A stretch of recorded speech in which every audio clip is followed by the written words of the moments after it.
Mansueto, obrigada por falar com a CNN. Eu já começo logo falando sobre o resultado da arrecadação e uma preocupação que eu sei que o governo tem com essa outra ponta do problema fiscal, que é a queda da receita, né? Temos um problema de aumento de despesa, mas tem também o problema da queda da receita, que pode ser agravada se programas de desoneração e isenção de impostos forem mantidos ao longo do tempo. Qual é a tua análise sobre esse equilíbrio? Bom, até agora, a partir dos dados que a gente publicou hoje, a gente teve uma queda expressiva da receita. Em abril desse ano, comparando com abril do ano passado, a gente teve uma queda real da receita de cerca de 35%, 35,6%. Agora, grande parte dessa perda de receita até o momento está refletindo o adiamento do pagamento de impostos. A Receita Federal permitiu que várias empresas postergassem o pagamento de impostos para o segundo semestre do ano. Então, essa queda forte de quase 36% da receita líquida do governo federal, que ocorreu em abril desse ano contra abril do ano passado, grande parte disso é o postergamento dos impostos que precisariam ser pagos, mas a gente vai ter um ano de queda de PIB, então a gente vai ter uma queda expressiva da arrecadação, como já foi mostrado na semana passada. Então, a gente tem dois problemas muito sérios. Vai ter uma queda de arrecadação, e dois, parte dos impostos que não estão sendo pagos agora tem que ser pago no segundo semestre, e talvez pode acontecer de as empresas não terem fôlego de pagar, mas a gente vai para um ano bastante difícil do ponto de vista de arrecadação. Mansueto, o caixa vai ser exaurido, né, e não tinha como ser diferente em função de todo o programa aí de auxílio ao coronavírus, e tem um equilíbrio aí entre o que o governo consegue gastar e o que o Congresso, por exemplo, entende que o governo deve gastar. Como é que está o diálogo com o Congresso para evitar que isso saia do controle?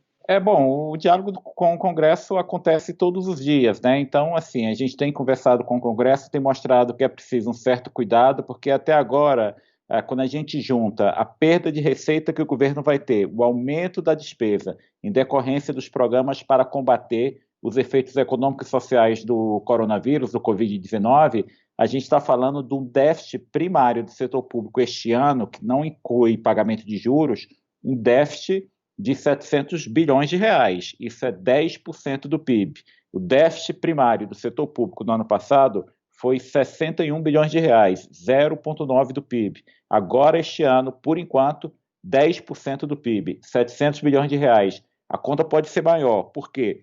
Porque se alguns programas forem renovados a partir de junho, para depois de junho, essa conta vai aumentar e, como a gente estava discutindo antes, pode ocorrer ainda novas frustrações de receita. Parte da receita que está sendo apenas postergada pode não se realizar. E aí essa conta de 700 bilhões pode ser ainda maior. Então a gente tem que ter muito cuidado daqui para frente de quais programas, se necessário, serão renovados e qual o montante dessa despesa nova. Porque, novamente, a gente já está com um buraco fiscal para esse ano de 10% do PIB, se incluir a conta de juros. Incluindo a conta de juros, a gente está indo para algo acima de 14% do PIB. É um desequilíbrio fiscal muito grande. Há uma discussão hoje do temor de que parte dessa despesa que aumentou esse ano atravesse a ponte para o ano que vem, o que geraria ali um risco fiscal enorme, porque a partir do ano que vem voltam os limites do teto de gastos e da lei de responsabilidade fiscal.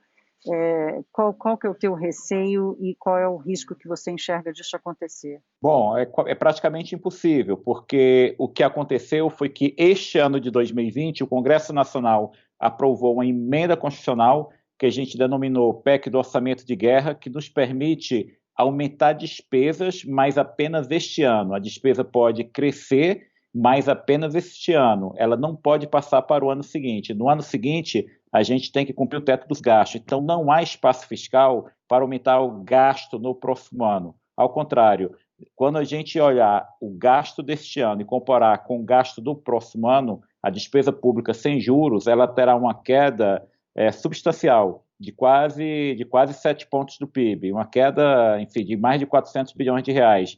Então, assim, não tem como os programas deste ano serem permanentes e irem para o próximo ano, porque isso descumpriria o teto dos gastos, seria inconstitucional. O governo teria que mudar o teto dos gastos para isso acontecer. E se o governo mudasse o teto dos gastos, isso seria muito ruim, porque o teto dos gastos é a única âncora fiscal que tem hoje, é o que está nos permitindo que, apesar do aumento tão grande do gasto e da dívida, as taxas de juros no Brasil continuem muito baixas. Então, não tem como ter um aumento grande da despesa este ano que seja levado para 2021 e 2022. Mansueto, aquele programa Pro Brasil, né, que apareceu meio atabalhoadamente, a gente sabe, historicamente no Brasil, quando a crise econômica foi muito forte, tanto o Poder Executivo quanto o Congresso acabam provocando um relaxamento fiscal, né? Quer dizer, historicamente foi isso que aconteceu e vai ser a primeira vez que a gente vai enfrentar uma crise dessa natureza com uma âncora fiscal como o teto de gastos. Qual é a elasticidade que o orçamento federal tem para acomodar alguma expectativa política de estender o braço do Estado sobre a economia?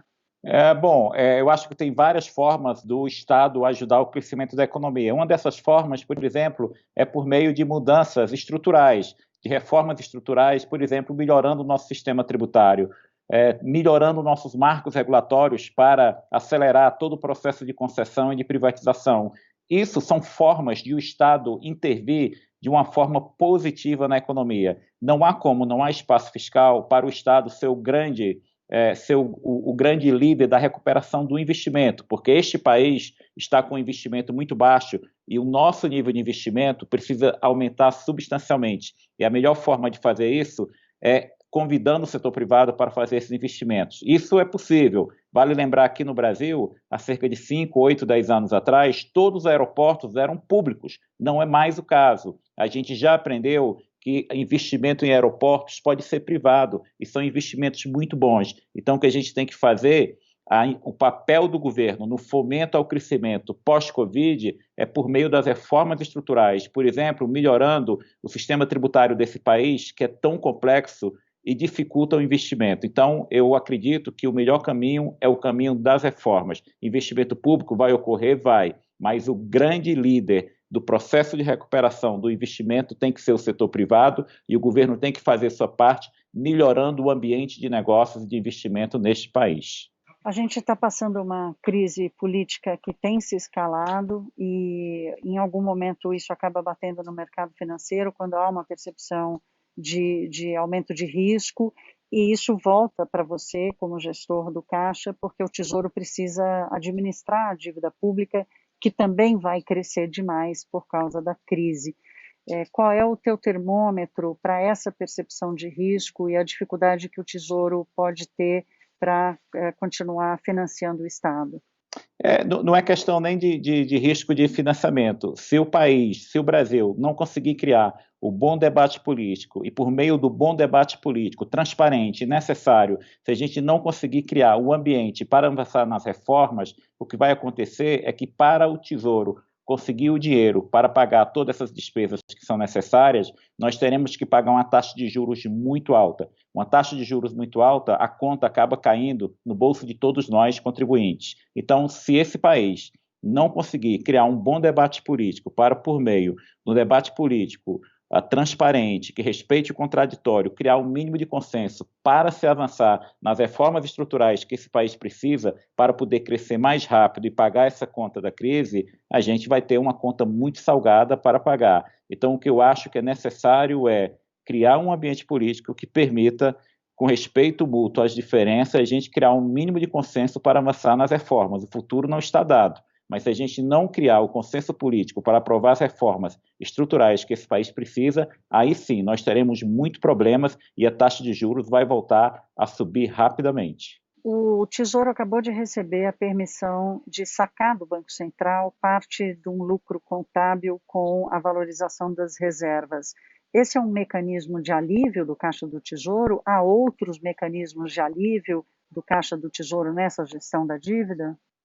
Peraí, vamos com calma. O Tesouro ainda não recebeu. O que a lei permite é que, em casos de restrição de liquidez, seja permitido, por autorização do Conselho Monetário Nacional, que ainda não foi dado, o Tesouro receber o resultado positivo da valorização de reservas. Então, e se isso ocorrer, isso só irá ocorrer em agosto, setembro deste ano. Isso ocorrendo, o Banco Central repassa para o Tesouro a valorização das reservas, uma parte disso, e o Tesouro pode usar esse dinheiro exclusivamente para pagar a dívida pública. E quando o Tesouro fizer isso, o Banco Central vai ter que controlar a liquidez no sistema. Então, isso chega no Tesouro como se fosse uma emissão monetária, mas quando o Tesouro resgatar a dívida pública, o Banco Central terá que enxugar a liquidez, a dívida pública volta a aumentar. Qualquer transferência do Banco Central desse tipo de recurso para o Tesouro vai significar aumento da dívida pública. Então, não tem como não ter aumento da dívida pública. O que isso ajuda ao Tesouro Nacional é um planejamento melhor da data dos leilões. Se a gente não tivesse essa transferência, que pode vir a ocorrer em agosto deste ano ou setembro, se essa transferência não for autorizada, nós teremos que ir ao mercado mais agressivamente para captar dinheiro para pagar a dívida pública. Como é que está a relação com o mercado hoje? Já há mais pressão por uma taxa de juro maior ou por um encurtamento dos títulos lançados, Mansueto? Bom, o encurtamento da dívida está ocorrendo como ocorre em todo período que você tem alguma incerteza em qualquer crise do Brasil. Isso foi em 2015, isso foi em 2002, isso não é diferente este ano. Então, há um encurtamento da dívida pública. Só que a dívida pública brasileira, ela já é, por natureza, muito curta. O prazo médio da dívida pública brasileira sempre gira em torno de 4 anos. Então, quando a gente fala que tem um encurtamento, não é nada radical, porque, em média, a dívida pública do Brasil já é muito curta. Então, eu não vejo isso como um problema. Por que não é problema? Porque, numa conjuntura atual, que a gente está com taxa de juros muito baixa, o que parece ser uma fragilidade, que é ter uma dívida curta, num período que taxa de juros cai muito rápido, isso acaba nos favorecendo, porque o serviço da dívida também cai muito rápido. Então, é o que está acontecendo. Ao contrário de 2015, quando a taxa de juros básica da economia, Selic, estava acima de 14% ao ano, a taxa Selic hoje está em 3% ao ano. Então, pelo menos isso, a gente tem feito reformas no Brasil, isso já vinha se refletindo na queda da inflação e na queda da taxa de juros, e hoje a gente tem uma crise grave, a dívida do país está aumentando, mas a taxa de juros está muito baixa. A taxa de juros, mais da metade da dívida pública, ela é afetada por essa taxa de juros de curto prazo, a chamada taxa Selic. E essa taxa hoje ela é 3%, que sinaliza uma taxa real em torno de 1%. Então, ainda bem que as taxas de juros estão muito baixas. Mesmo com o crescimento da dívida, a conta de juros desse ano do setor público será menor do que do ano passado. Qual é o risco? Da mesma forma que, numa conjuntura de queda de juros, isso aparece muito rápido na queda do serviço da dívida, se a gente fizer as coisas erradas, se a gente não sinalizar para o mercado que o país vai fazer o dever de casa, vai fazer as reformas estruturais para aumentar o potencial de crescimento e continuar no ajuste fiscal, se o mercado tiver dúvida dessa agenda, as taxas de juros vão subir, e quando as taxas de juros subirem, o efeito também no aumento do serviço da dívida é muito rápido. Então, é essencial que o país, que o governo brasileiro se comprometa com o teto dos gastos, com o cenário de ajuste fiscal e, principalmente, de reformas estruturais para aumentar o potencial de crescimento dessa economia, porque crescimento impacta muito forte na dinâmica de dívida. Um país que cresce mais, ele paga a sua dívida de forma mais fácil. Então, é importante que esse país faça a reforma tributária, aumente seu comércio com o resto do mundo, melhore o ambiente de negócios, avance na agenda de privatização e de concessão. Última pergunta, Mansueto, falando de dívida, o presidente Bolsonaro vetou aquele dispositivo que impediu o Tesouro de buscar as garantias dos estados no pagamento de dívidas com bancos multilaterais e bancos internacionais. Os estados estão reclamando, eles já estavam reclamando que o dinheiro vai ser pouco e agora estão reclamando que não vão poder deixar de pagar os bancos. Como administrar essa crise quase federativa? Olha só, primeiro, os estados eles têm o direito de renegociar os contratos junto a bancos públicos, privados e organismos multilaterais. O que era difícil era a gente obrigar que uma organização multilateral, um banco mundial, um banco interamericano ou a cooperação andina de fomento renegociasse o contrato com os estados no Brasil nos termos que os estados querem, porque isso não aconteceu em nenhum lugar do mundo. Então, essas instituições tiveram reuniões conosco e elas mostraram o seguinte, olha, se vocês aprovarem uma lei nos forçando a renegociar um contrato nos moldes que a gente não quer, isso vai ficar muito ruim, porque o Brasil será o primeiro país que vai fazer isso. Nenhum outro país que o Banco Mundial, o Banco Interamericano tem relacionamento, nenhum outro país fez isso. E, novamente, mesmo que isso viesse a ser feito, se a gente obrigasse, desse sinal verde para um Estado não pagar o Banco Mundial e o Tesouro pagasse pelo Estado, que esses empréstimos têm garantia, o Estado ficaria com o nome sujo junto ao Banco Mundial. Então, o Estado não poderia pegar crédito novo junto ao Banco Mundial, nem Banco Interamericano, nem a Comissão Andina de Fomento, que é o CAF. Então, isso seria muito ruim para os estados e para os municípios. Eu acho que colocar na lei quase uma obrigação para que, se o Banco Mundial não aceitar o Banco Interamericano os termos de uma renegociação que o Estado quer, o Estado deixa simplesmente de pagar a dívida e ele poderia aplicar para um novo empréstimo, isso não iria acontecer, porque esses Estados ficariam com o histórico de inadimplente junto aos organismos multilaterais, e os organismos multilaterais nos avisaram que iria fechar as portas para empréstimos novos para estados e municípios no Brasil. Seria muito ruim, porque a fonte de recurso de organismos multilaterais é a fonte de recurso mais longa e mais barata. Então, acho que o veto era justificável e era necessário até para o benefício próprio dos estados e municípios do Brasil.